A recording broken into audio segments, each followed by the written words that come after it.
Por que a maioria fracassa antes mesmo de começar?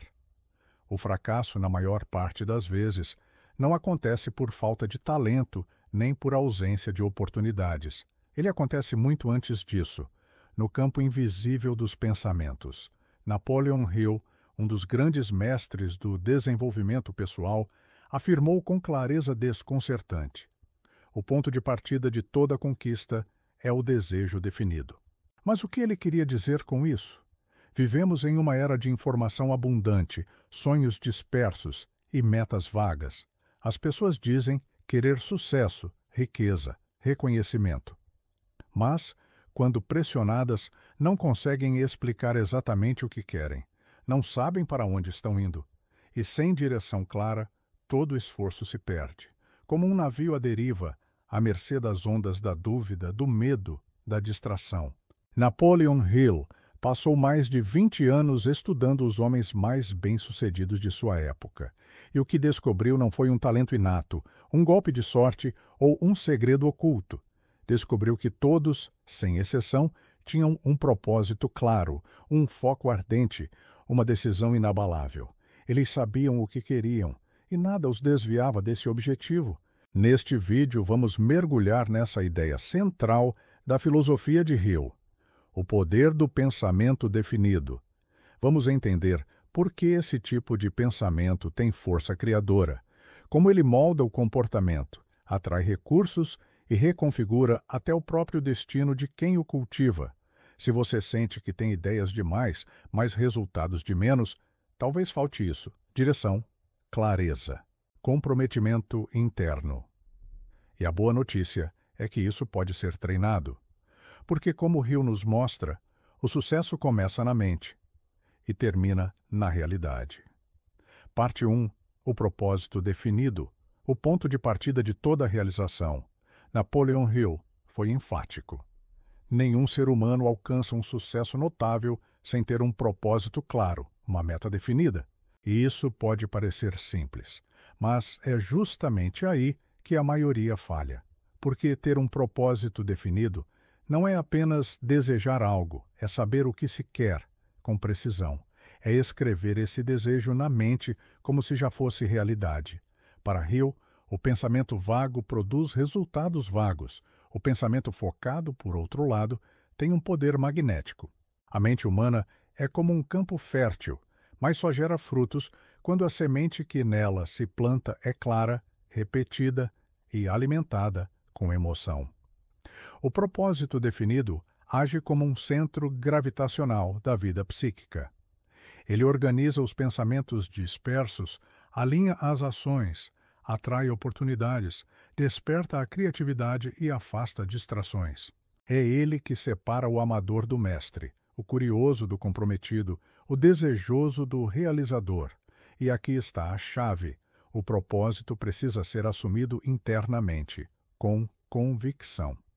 Não pode ser apenas um sonho herdado dos outros, uma ambição socialmente aceitável ou uma vontade passageira. Tem que nascer da alma e queimar no coração com intensidade. Hill chamava isso de desejo ardente e dizia que, sem ele, nenhuma técnica funcionaria, porque o mundo não responde ao que queremos superficialmente. Ele responde ao que decidimos com profundidade. Então, antes de pensar em métodos, técnicas ou estratégias externas, Hill nos faz voltar para dentro e perguntar: o que eu realmente quero? Por que isso importa para mim? Estou disposto a pagar o preço por isso? Porque a resposta a essas perguntas não apenas revela o propósito, ela molda o destino. Parte 2. Desejo ardente. O combustível do pensamento criador. Ter um objetivo definido é o primeiro passo, mas, para Napoleon Hill, isso não basta. A mente não se move com clareza apenas por ideias, ela se move por emoção. Por isso, ele afirmava que o desejo ardente é o combustível de toda realização verdadeira. Desejar algo timidamente, de forma morna, sem convicção, é o mesmo que não desejar nada. A maioria das pessoas diz querer mudanças, crescimento, sucesso, mas não o quer de verdade. Não com profundidade suficiente para manter a constância. Para Hill, só o desejo intenso, emocionalmente carregado, é capaz de sustentar uma pessoa através das dificuldades inevitáveis do caminho. Esse desejo não é ansiedade, nem ganância, é foco emocional. É um estado mental em que a ideia do objetivo se torna tão vívida que começa a moldar os comportamentos, a linguagem, os hábitos, até os pequenos detalhes do dia a dia. O desejo ardente cria coerência interna, e isso, segundo Hill, tem poder magnético. Por isso ele insistia, é preciso visualizar, sentir, repetir, escrever, transformar a meta em um mantra pessoal, reafirmá-la diariamente com emoção, com fé, com intensidade. Porque é assim que o subconsciente se reprograma. A mente começa a crer e o corpo a agir. Hill acreditava que, ao sustentar esse desejo vivo por tempo suficiente, o universo começa a cooperar. Não de forma mágica, mas através da mudança da percepção, da abertura para ideias, conexões e soluções que antes estavam invisíveis. Desejo sem ação é fantasia, mas desejo verdadeiro, aquele que arde no íntimo e impulsiona a ação, é força criadora, é fogo interno. E todo grande realizador, antes de mover o mundo, aprendeu a acender esse fogo dentro de si. Parte 3. Fé, foco e repetição, como a mente aprende a acreditar. Napoleon Hill foi claro. A fé não é um dom, é uma construção mental. Para ele, a fé não depende de religião, mas de um estado psicológico profundamente enraizado, cultivado através do foco e da repetição consciente. A mente, dizia Hill, é como um terreno. Ela aceita aquilo que é plantado nela com consistência. Mesmo as crenças mais profundas podem ser ensinadas, reafirmadas e moldadas. Mas como isso acontece? Através da autossugestão, o processo de repetir mentalmente uma ideia com emoção suficiente para que o subconsciente a aceite como verdade. Quando repetimos uma afirmação com convicção, visualizamos com detalhes e sentimos como se já fosse real, estamos treinando a mente para acreditar. E aquilo que acreditamos com força suficiente, inevitavelmente, molda nossas ações, decisões e comportamentos. Hill afirmava que a fé é o estado emocional que transforma o desejo em realidade. Sem fé, o desejo é apenas vontade fraca. Com fé, ele se torna impulso criador. Mas essa fé precisa ser nutrida por palavras, por imagens, por pensamentos conscientes que se repetem até se tornarem automáticos. Por isso, ele sugeria escrever o objetivo principal da vida, descrever exatamente o que se quer, definir o prazo, estabelecer o que se está disposto a dar em troca. Então, ler esse compromisso todos os dias, 2 vezes ao dia, com voz firme, com emoção, com fé. Essa prática, à primeira vista simples, tem um poder profundo.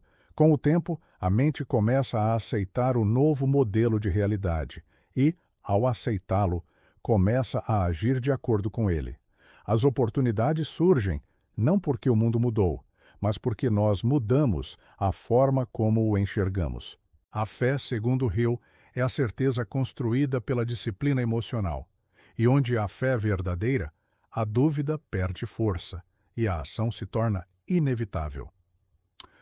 Parte 4. Pensamento sem ação é ilusão. A ponte entre o ideal e o real.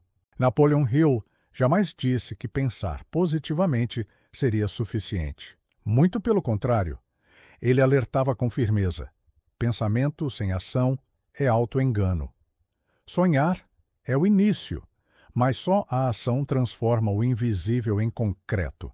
Só a prática constrói o que a mente imagina. O que distingue os grandes realizadores dos sonhadores crônicos não é a força do desejo, mas a disciplina de agir. Porque pensar, por mais intenso que seja, não altera o mundo, a não ser que esse pensamento se converta em atitude. Hill sabia disso, e por isso estruturou sua filosofia com um princípio essencial: decisão e ação persistente. Para ele, cada desejo deve vir acompanhado de um plano. Não importa se o plano é perfeito, importa que ele exista e que seja colocado em prática imediatamente, mesmo que de forma imperfeita. A clareza vem com o movimento, a confiança cresce com a experiência e as oportunidades surgem para quem já está no caminho. Muitos fracassam não por falta de intenção, mas por esperar o momento certo demais. Hill diria que isso é paralisia por medo, e que o medo é o maior ladrão de sonhos. Quem pensa demais e age de menos acaba sempre ficando no mesmo lugar, com belas ideias, mas sem resultados. A ponte entre o mundo interno e externo é feita de decisões pequenas, consistentes, diárias. Uma ligação entre aquilo que acreditamos ser possível e aquilo que construímos passo a passo.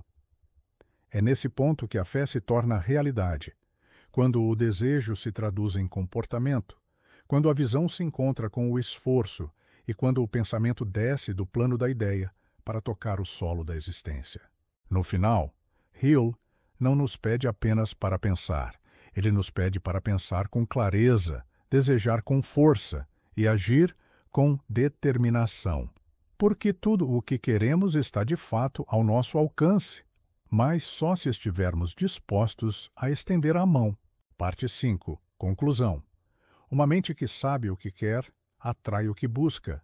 Ao longo de Pense e Enriqueça, Napoleon Hill nos mostra algo que vai muito além de riqueza material. Ele revela o funcionamento de uma força invisível, a mente humana, quando treinada com clareza, desejo, fé e ação. Ele não promete mágica, mas transformação. Não vende atalhos, mas revela um caminho. No centro desse caminho está a ideia simples e profunda de que a mente precisa de direção, que o mundo não responde aos nossos desejos vagos, mas sim às decisões firmes, que se tornam atitudes consistentes, que os homens que constroem algo duradouro na vida, riqueza, impacto, liberdade ou legado, não são guiados pela sorte, mas por propósito. Uma mente que sabe o que quer se torna poderosa, porque para ela o tempo deixa de ser desperdício, o medo deixa de ser paralisante, a dúvida perde seu espaço, e mesmo os fracassos, inevitáveis no processo, se tornam apenas correções de rota e não justificativas para a desistência. Hill nos lembra que cada pessoa carrega dentro de si um imenso poder criador. Mas esse poder precisa de forma, de direção, de fogo. E esse fogo vem de um pensamento definido, de um desejo ardente, de uma fé treinada e de uma ação determinada que se recusa a parar. Por isso, se há uma pergunta que devemos carregar conosco após essa jornada, talvez seja esta: o que eu quero de verdade e o que estou fazendo hoje para chegar lá? Porque, como Hill escreveu, o que a mente do homem pode conceber e acreditar, ela pode conquistar. E esse é o ponto de partida de qualquer vida extraordinária.